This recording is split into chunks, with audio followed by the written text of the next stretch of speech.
Back before I got into my current relationship, I would go on Tinder daily.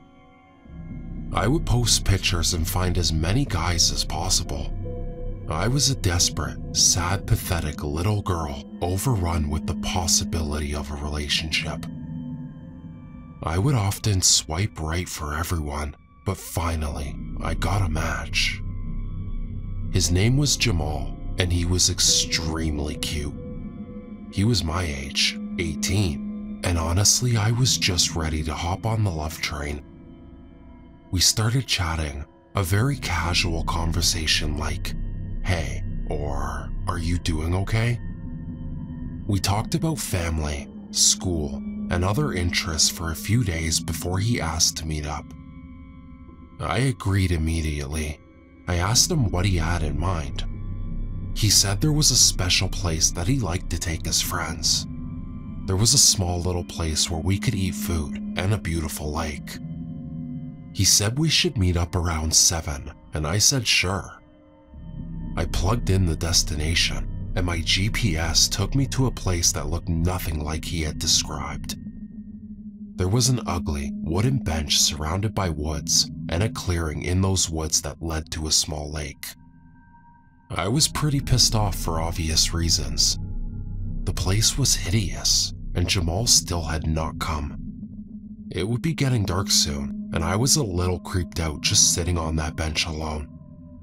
I sat there for a good half hour, and it was now 8:47. I started walking around to shake out my legs, and found myself near a little shed that was close by the lake. I heard noises coming from in there, little bumps and rustles. Obviously I was freaked out, but the thing looked old, so I decided I would ignore the sounds, and finally made the bright decision to text Jamal. The weird thing is, right when the text went through, the sound stopped. I turned to face the shed yet again, and I could see the silhouette of a person peering out the small crack in the door. I felt my heart drop. Someone was in there. I called Jamal while walking away from the shed. I needed to get out of here. But that's when a sudden ring coming from the shed made me stop in my tracks. I slowly turned around to hear someone struggling, fumbling around and swearing. And right then, the shed door swung open with tremendous force, and I ran for it. I have never run that fast before in my life, and the whole way through, my phone blew up with texts, most likely from Jamal, but I didn't care. I didn't stop running until I got to my car, and I had the pedal to the floor the whole ride home. Only when I was safe in bed with all the doors and windows locked did I check my phone. There were 7 messages, all from Jamal. The way they were written went like this. "Hey, sorry if I scared you. I have a surprise in the shed. Yo, what the fuck? Come back. I'm literally trying to do something nice. The fuck are you running from? Nice. You seriously better watch yourself. Bitch, I swear to fucking God I'm going to fucking kill you when I find you. And then you'll fucking see I have pictures and I have your name. Just fucking wait."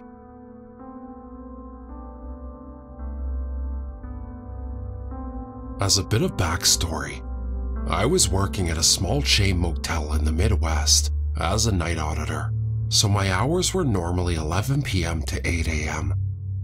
With those kind of hours, and being a woman, I'm bound to have some weird stories. The scariest time I've ever had working there happened within my first month.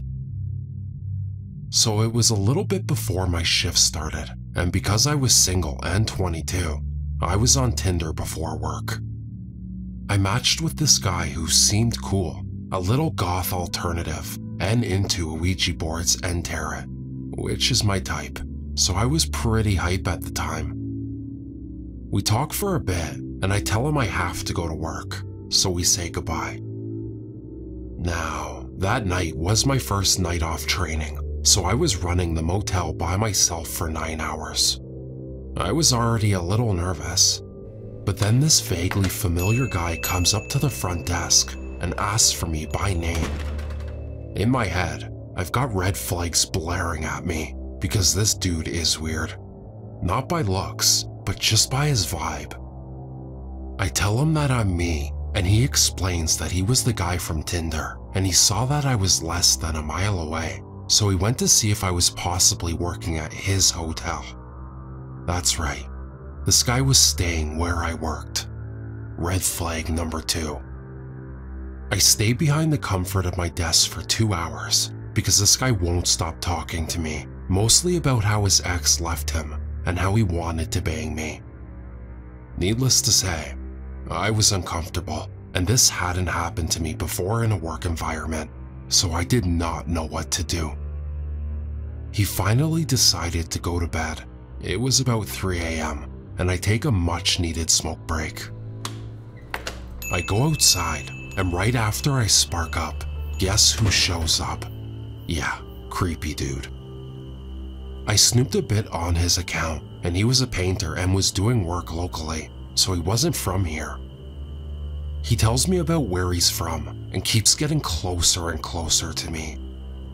He asks if he can smoke weed, which I said yes to, so that he'd get away from me. I showed him where there was no cameras, and he pulled me in, smelled my neck, and started grabbing my ass. I swiftly hit him and told him he better not fucking touch me. I threw my cigarette on the ground and grabbed my phone to call my boss before going inside. This creepy dude rips the phone from my hand and proceeds to text himself. Now he had my number. The first thing he sends me is this grotesque picture of his extremely body-modded penis. I've seen some penis in my day, but that was like nothing I've ever seen.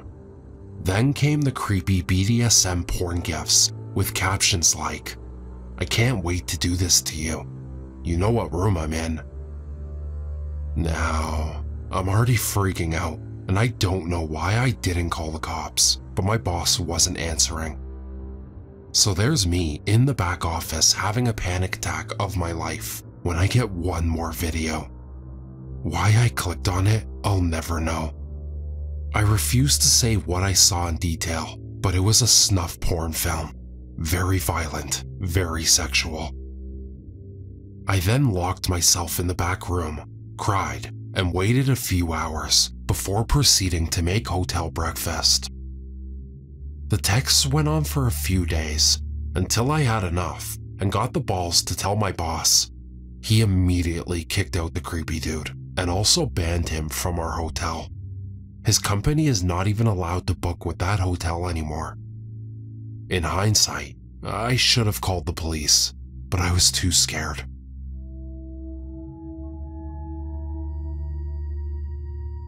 I'll give a little background about myself for my story. I'm a young gay male living in a medium-sized city. The dating scene is rather limited, and most gay people use apps or websites. I frequent websites and apps daily just to see if there's anyone new out there that I haven't already spoken to, yet I rarely actually meet anyone from online. The fear of STIs or being robbed has always been in the back of my mind, so I generally just browse without ever actually meeting guys. Well, that was until about 6 months ago, while browsing Craigslist. I found an ad that seemed to be somewhat what I was looking for.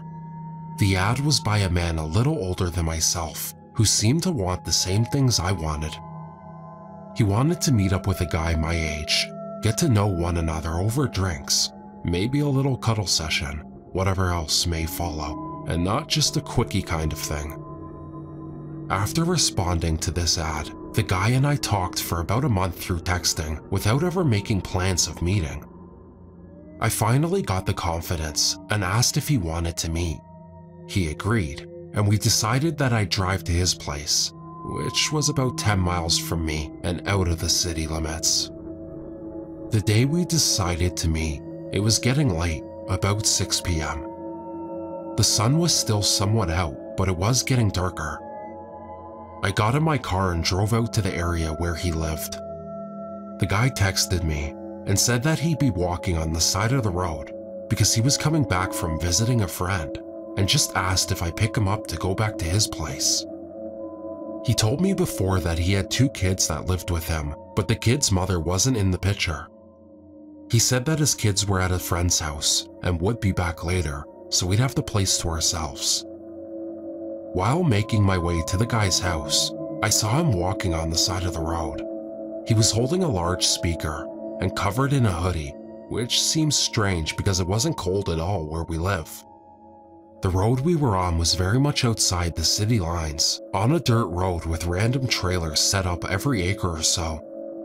I stopped the car and said something friendly like, "Hey stranger, need a ride?" He didn't smile, he just opened the door and got into my car without saying a word. I thought this was strange because we literally spent a month having friendly chats, and I just figured he'd be happy to see me, or at least not be awkward about it. After picking him up and making my way to his house, he then tells me to turn around and go back to the main road. He wanted to get a blunt and some alcohol so that we could chill together. So, not thinking anything strange at this point, I agree and head back the other way. While on this long dirt road with no streetlights, he mentions that the power is out at his house and asked me if that was okay. I was slightly thrown off by this, but I just said, sure, as long as you have some candles or some light source. He didn't say anything. He just kept looking straight ahead like I never said anything. I then thought, what about your kids? How are children living in the house with no power? So I asked him. This is where things started to get very strange. He replied, "Oh, they're staying with my mom for a while. But he just told me a few days ago that his kids lived with him, with no mother." Questions began running through my mind, but I didn't feel like I was in trouble yet. We arrived at the store, and he got out with his face and head covered like he was hiding from somebody. This seemed really strange. Then he got back in the car after making his purchase. While traveling back to his place, which was about a 15-minute drive, he then told me, I had to sling some crack to get money for this so we could hang out tonight. I was very surprised and shocked when he randomly told me this. The situation was now getting sketchy, so I asked if he had condoms, just in case we did decide to need them. He said no, so I dropped him off at another store nearby before starting our journey down the long dirt road. After inconsistent and strange behaviors coming from the guy, I just really wanted to get out of the situation as fast as I could. I dropped him off at the local grocery store to pick up condoms, thinking this could be my way out. I could just drive away and block his number and be done with this situation. After he walked into the store, I was trying to figure out what to do at this point. I really wanted to drive away, but I didn't want to just leave someone stranded. I finally got the nerve to leave, but his huge speaker was sitting in my floorboard. I wanted nothing connecting me with this person, and I feared that he might have possibly stole the speaker. So I got out of my car, ran to the passenger side, opened the door, started dragging the speaker from my car, and that's when I heard, "What are you doing?" It was him. He was right behind me. Fear ran through my body like I had been caught stealing something or lying about bad grades to my parents. I told him, "Oh, I was just gonna move this to the back seat so you'd have more room in the car." That was a quick save, and he seemed to have bought my horrible explanation. But now he's here, in my car, and my only out is gone. We're driving down the old dark dirt road, and all that's going through my mind is, how do I get out of this alive? I'm trying to catch him in another lie to see if this is actually happening, or it's just my imagination. But I can't seem to get any information out of him. He just sits beside me, looking straight ahead, fidgeting with something in his pockets. It was like he had a mission to complete, and I'm just there to bring him to it. After driving 15 minutes down the dirt road, I noticed that there's no longer trailers. The road is pitch black, only lit up by my headlights. I then ask him if his place is coming up, because the navigation said it should be right here. He tells me, "Oh, the address that I gave you is an old business. My address doesn't show up on Google Maps for some reason." That was a red alert. I started panicking, just knowing that I was about to be robbed or killed in a few minutes. I slowed the car down and just thought of anything that could get me out at this point. I told him that my best friend was waiting for me to get back to have drinks with her. I said that I didn't realize that we'd be driving so much and that it would take this long. I'm not sure if he bought this excuse or not, but I told him that I texted my friend the address he gave me so she'd know how long I would be out and when to expect me back for our planned night out. He seemed to trust my explanation, but was very irritated. He said to me, "Well, can't we just have a little car fun real quick right here? Nobody lives out here, so nobody will see us." I said, No, sorry. My friend is gonna be pissed and she's already called me when we were at the store. I told her I'd only be 30 minutes and I'd be back in time for drinks."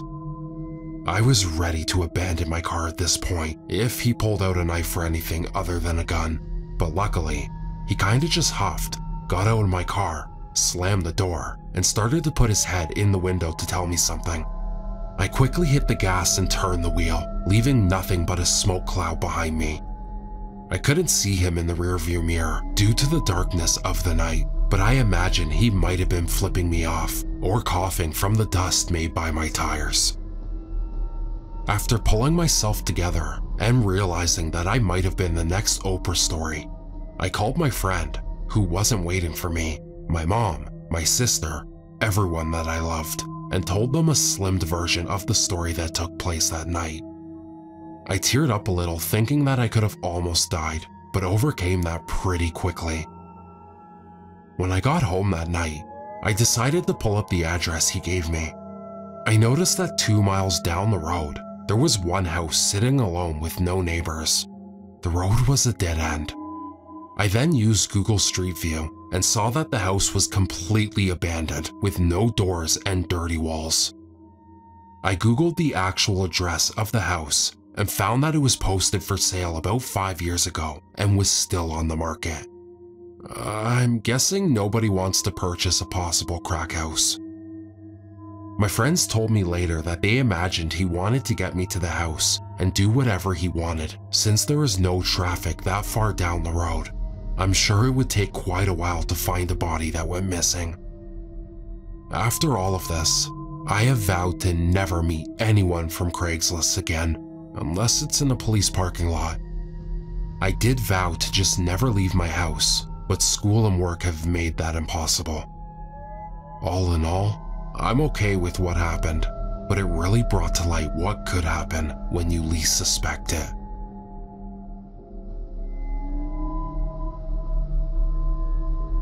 For clarity, I'm a straight 21-year-old female. So, in November of 2016, I went through a pretty bad breakup. In October 2017, I finally felt comfortable enough to try to get back into the dating world. So, like a moron, I go on Tinder, and it wasn't my first rodeo with Tinder, but this was the strangest thing that has ever happened to me. So towards the end of October, I met a guy named Dave on Tinder, and from the looks of it, he was an okay guy. He was funny and a gentleman. He didn't ask for anything inappropriate. It seemed fine. We talked for about 2 weeks and set up a time to go on a date. We decided to meet in the city where he recently moved to, which was about 35 minutes away from my house. I got to the bar to wait for him, and he was 15 minutes late. He walked in and looked pretty similar to his pictures, which I was happy about. And then he opened his mouth to talk, and he had a very strange voice, like he was always on the verge of crying. It was very weird. He had some tattoos on his arms, including the all-seeing eye Illuminati symbol. Trying to break the tension, I jokingly said, "Illuminati confirmed, tell me all of your secrets." And he goes, "What the hell are you talking about? Don't say that kind of stuff in public." I just kinda laughed it off, and he was being really weird. He then says, "You know that people who pry are people who die." I just looked at him, and I really did not know how to respond. Fast forward about 20 minutes, and a couple of my friends came to the bar at my urging. I moved to sit on the same side as him, so that my friends could sit on the other side of the booth. The minute I sit down, he puts his hand on my knee and squeezes, and not like the, "oh, I'm interested," but a hard fucking squeeze. I looked at him to stop, and he leans over and whispers, "You have lovely kneecaps." Like, what? By the time my friends left, which was about an hour into the date, he had 7 beers. It was a Tuesday. As I go to close my tab, he stands behind me and he had a boner, a full mass boner. I very quickly signed my receipt and stepped away.